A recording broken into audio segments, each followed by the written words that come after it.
ఈరోజు ఈ యొక్క సమావేశానికి ముఖ్య అతిథిగా విచ్చేసినటువంటి నర్సరావుపేట పార్లమెంటు సభ్యులు, పార్లమెంటు తెలుగుదేశం పార్టీ నేత శ్రీ రావు శ్రీకృష్ణదేవరాయలు గారికి, అదేవిధంగా మాజీ శాసనసభ్యులు, బడుగు బలహీన వర్గాల ఆశాజ్యోతి, పేదల పాలిటి పెన్నిది, చిలకలూరిపేట అభివృద్ధి సంక్షేమాన్ని రెండింటిని రెండు కళ్ళుగా భావించి పనిచేస్తున్న వ్యక్తి మన నియోజకవర్గ శాసనసభ్యులు శ్రీ పెద్దపాటి పుల్లారావు గారికి, అదేవిధంగా నర్సరావుపేట పార్లమెంటు పరిధిలో ఉన్నటువంటి 7 నియోజకవర్గాల్లో కూడా తెలుగుదేశం పార్టీ జెండాని రెపరెపలాడించినటువంటి పల్నాడు జిల్లా రథసారథి నా రాజకీయ గురువర్యులు శ్రీ కొమ్మాలపాటి శ్రీధర్ గారికి, అదేవిధంగా నర్సరావుపేట నియోజకవర్గ శాసనసభ్యులు మరియు శ్రీ డాక్టర్ అరవింద్ బాబు గారికి,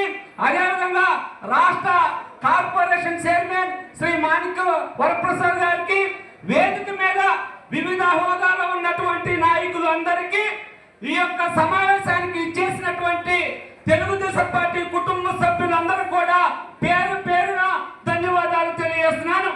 ముఖ్యంగా అన్న నందమూరి తారక రామారావు గారు బీసీ సామాజిక వర్గాల వారందరూ కూడా ఒక ఆరాధ దైవం.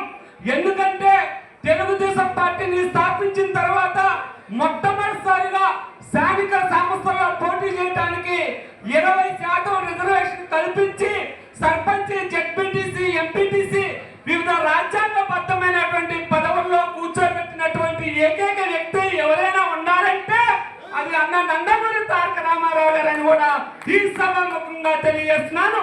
తెలుగుదేశం పార్టీ అంటేనే బీసీలు అంటేనే తెలుగుదేశం పార్టీ, బీసీలు అంటే బ్యాక్వర్డ్ క్లాసెస్ కాదు, that is a back bone అని నిరూపించిన పార్టీ తెలుగుదేశం పార్టీ. ఎందుకు చెప్తున్నానంటే ఈరోజు రాష్ట్ర తెలుగుదేశం పార్టీ అధ్యక్షుడు పల్లా శ్రీనివాసరావు గారు ఒక బీసీ సామాజిక వర్గానికి సంబంధించిన వ్యక్తి. ఈరోజు తెలుగుదేశం పార్టీలో అగ్రస్థానంలో పనిచేసేటువంటి నాయకత్వం ఏదైనా ఉందంటే అది బీసీ సామాజిక వర్గం అని కూడా తెలియజేస్తున్నాను. ఏదైనప్పుడు కూడా నారా చంద్రబాబు నాయుడు గారు అన్న నందమూరి తారక రామారావు గారి యొక్క ఆశయాలకి అనుగుణంగా 34% రిజర్వేషన్ ఏర్పాటు చేస్తే తండ్రికి తగ్గ తనయులుగా నాయకత్వ లక్షణాలను పులుగు పుచ్చుకొని ఇప్పుడున్నటువంటి ఈ కాలానికి అనుగుణంగా నూతన టెక్నాలజీ ఉపయోగించి ప్రతి సామాజిక వర్గానికి నెలకి కనీసం 50,000 రూపాయలు ఆర్థిక వనరులను వినియోగించుకొని వారి యొక్క జీవనోపాధి మెరుగుపడాలని ఏకైక లక్ష్యంగా పనిచేస్తున్నటువంటి నారా లోకేష్ గారిని కూడా ఈ సభాముఖంగా తెలియజేస్తున్నాను.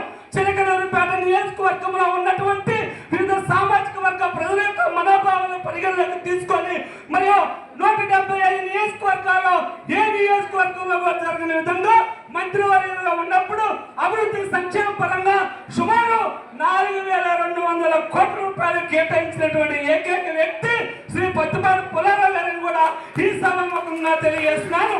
అదేవిధంగా ఇప్పుడున్నటువంటి నారా లోకేష్ గారు ఏ విధంగా పనిచేస్తున్నారో వారి యొక్క ఆలోచనకి అనుగుణంగా మనకి విద్యావంతుడు ఉన్నతమైనటువంటి వ్యక్తి 25 పార్లమెంట్లో కల్లా నర్సరావుపేట పార్లమెంటుని ఒక ఆదర్శ పార్లమెంట్ గా తీర్చిదిద్దాలని పార్లమెంట్ లో నిరంతరం కృషి చేసినటువంటి వ్యక్తి శ్రీ రావు శ్రీకృష్ణదేవరాయలు గారిని కూడా ఈ సభాముఖంగా తెలియజేస్తున్నాను.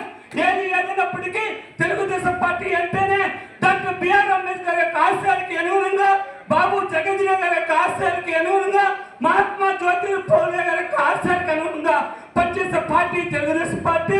మనందరం కూడా చిన్న సామాజిక వర్గాలందరం కూడా SC, ST, BC, minority, EBC వివిధ సామాజిక వర్గాలందరం కూడా సమాజంలో ఆర్థికంగా, రాజకీయంగా, సామాజికంగా తగినటువంటి గుర్తింపు పనిచేసే పార్టీ ప్రభుత్వం ఏదైనా ఉందంటే అది తెలుగుదేశం పార్టీ, తెలుగుదేశం ప్రభుత్వం అని కూడా తెలియజేస్తూ నాకు ఈ అవకాశం ఇచ్చినటువంటి మీ అందరికీ మరొకసారి ధన్యవాదాలు తెలియజేసుకుంటూ సెలవు తీసుకున్నాను.